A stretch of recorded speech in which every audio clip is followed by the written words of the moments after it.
Hi നമസ്കാരം, എല്ലാവർക്കും big screen മീഡിയയിലേക്ക് സ്വാഗതം. ആദ്യം തന്നെ എൻ്റെ ഹൃദയം നിറഞ്ഞ വിഷു ആശംസകൾ. അപ്പോൾ ഇന്ന് ടൊവിനോ തോമസ് നായകനായി ഡിജോ ജോസ് ആന്റണിയുടെ സംവിധാനത്തിൽ റിലീസായ പള്ളിച്ചട്ടമ്പി എന്ന ചിത്രത്തിന്റെ റിവ്യൂമായിട്ടാണ് ഞാൻ ഇന്ന് വന്നിരിക്കുന്നത്. ജേക്സ് ബിജോയാണ് ചിത്രത്തിനായി മ്യൂസിക് എല്ലാം ഒരുക്കിയിരിക്കുന്നത്. അതുപോലെ തന്നെ സുരേഷ് ബാബു ആണ് പള്ളിച്ചട്ടമ്പിയുടെ തിരക്കഥ ഒരുക്കിയിരിക്കുന്നത്. അപ്പോൾ ഈ ഒരു ചിത്രം ഒരു പീരിയോഡിക് ആക്ഷൻ ഡ്രാമയാണ്.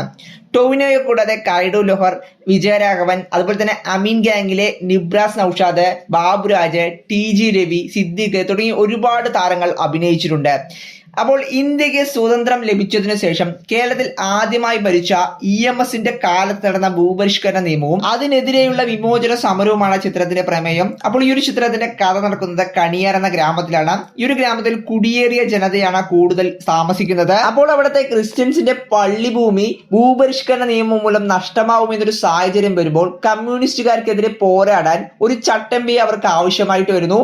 അപ്പോൾ ആ ഒരു ചട്ടമ്പി ആയിട്ടാണ് ടൊവിനോ തോമസ് കണിയാർ എന്ന ഗ്രാമത്തിൽ എത്തുന്നതും പിന്നീട് നടക്കുന്ന സംഭവങ്ങളുമാണ് ഈ ഒരു ചിത്രത്തിന്റെ കഥ എന്ന് പറയുന്നത്.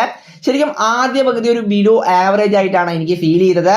കാരണം ഫസ്റ്റ് ഹാഫിലെ ഫ്ലാഷ് ബാക്ക് സീനും ആദ്യത്തെ ആ ഒരു ഫൈറ്റും ഒഴിച്ചു നിർത്തി കഴിഞ്ഞാൽ ഫസ്റ്റ് ഹാഫ് പലയിടത്തും നാടകീയതയായിരുന്നു. എന്നാൽ ഇതിന് നേരെ ഓപ്പോസിറ്റ് ആയിരുന്നു സെക്കൻഡ് ഹാഫ്. സെക്കൻഡ് ഹാഫ് ശരിക്കും കിടുവായിട്ടാണ് എനിക്ക് തോന്നിയത്. പ്രത്യേകിച്ച് ഒരു സ്പെഷ്യൽ ക്യാമിയോ സെക്കൻഡ് ഹാഫിലുണ്ട്. ആ ഒരു ക്യാമിയോ കുറച്ച് സീനേ ഉള്ളുവെങ്കിലും മൂപ്പര് എന്താ ഒരു സ്വാഗർ ശരിക്കും തകർത്തു എന്ന് തന്നെ പറയാം. സെക്കൻഡ് ഹാഫ് ആണ് പള്ളിച്ചട്ടമ്പിയുടെ ബാക്ക് ബോൺ എന്ന് പറയുന്നത്. പിന്നെ ചിത്രത്തിന്റെ ഡ്യൂറേഷനും ഒരു പോസിറ്റീവാണ്. 2 മണിക്കൂർ മാത്രമേ ചിത്രത്തിന്റെ ലെങ്ത് ഉള്ളൂ. പള്ളിച്ചട്ടമ്പിൽ എടുത്തു പറയേണ്ട മറ്റൊരു കാര്യം പെർഫോമൻസുകളാണ്. ടൊവിനോ തോമസ് ലുക്ക് കൊണ്ടും അതുപോലെ തന്നെ അഭിനയം കൊണ്ടും ലെവലായിരുന്നു. കൈഡു ലോഹർ കുറച്ചേ ഉണ്ടായിരുന്നു എങ്കിലും നൈസായിരുന്നു. അതുപോലെ തന്നെ സിദ്ദിഖിനെ കാര്യമായിട്ടൊന്നും ചിത്രത്തിൽ ചെയ്യുവാനായിട്ട് ഉണ്ടായിരുന്നില്ല. പിന്നെ കുഡൂസ് ഗാംഗിലെ നിബ്രാസ് നൈസായിരുന്നു. ടൊവിനോയോടൊപ്പം ത്രൂ ഔട്ട് പുള്ളി ഉണ്ടായിരുന്നു. വിജയരാഘവനും കിട്ടിയ റോൾ ഭംഗിയാക്കിയിട്ടുണ്ട്. അതുപോലെ തന്നെ ഫ്ലാഷ് ബാക്സിൽ ചിലത് ഒരു നാടകീയത ഫീൽ ചെയ്തു എങ്കിൽ പോലും ടൊവിനോയുടെ ചേച്ചിയായിട്ട് വരുന്ന ആ ഒരു കഥാപാത്രം നന്നായിട്ട് തന്നെ പെർഫോം ചെയ്തിട്ടുണ്ട്. അതുപോലെ തന്നെ മ്യൂസിക് കാട്ടിചെമ്പകം പൂത്തില എന്നൊരു ഗാനം ഒഴിച്ചു നിർത്തിയാൽ മറ്റു ഗാനങ്ങളൊന്നും വലിയ രീതിയിൽ ഫീൽ ചെയ്തില്ല.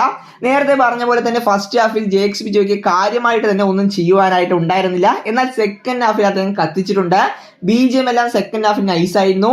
പിന്നെ സിനിമോട്ടോഗ്രഫിയും നന്നായിട്ട് തന്നെയാണ് തോന്നിയത്. അതുപോലെ തന്നെ ആർട്ട് ടീമും 50-60 കാലഘട്ടം നല്ല രീതിയിൽ സെറ്റ് ചെയ്തിട്ടുണ്ട്. അതുപോലെ തന്നെ മറ്റൊരു കാര്യം എന്ന് പറയുന്നത് ഫസ്റ്റ് ഹാഫിൽ കമ്മ്യൂണിസ്റ്റുകാരെ നല്ല രീതിയിൽ കൊട്ടുന്നുണ്ട്.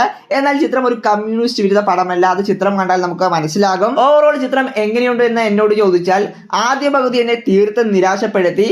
എന്നാൽ രണ്ടാം പകുതിയും ക്ലൈമാക്സും വളരെ നല്ല രീതിയിൽ തന്നെയാണ് ഉണ്ടായിരുന്നത്. അതുകൊണ്ട് തന്നെ എനിക്കൊരു ആവറേജ് അനുഭവമായാണ് പള്ളിച്ചട്ടമ്പി എന്ന മൂവി അനുഭവപ്പെട്ടത്.